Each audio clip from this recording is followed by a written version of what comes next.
It was a scene that was upsetting to nearly anyone who saw it. A catastrophe for deer and elk traveling a migration route the herds had likely been using for hundreds, if not thousands, of years. In 2004, as you guys probably know, we had about 90 elk and 25 mule deer go through the ice down just above the high bridge there at Moores Creek and drown. And we had about 500 elk that were attempting to cross at that same location. In a collaborative effort to avoid a repeat of that scene and reduce the number of deer and elk killed by cars, wildlife managers and water managers took action. The first piece of the puzzle, a system of fences to keep them off the road and direct them to an alternative path of travel.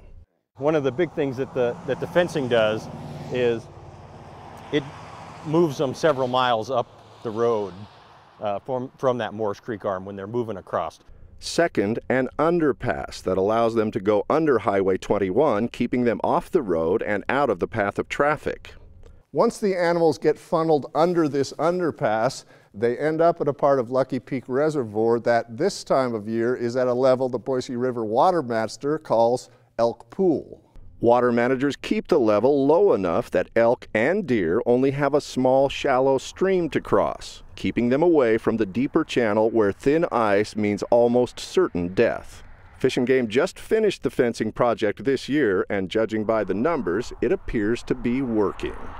So I haven't actually had any recorded deer mortalities within the fenced corridor this season. And historically, we would have had several dozen at this point in the year. Steve Liebenthal, 6 on Your Side.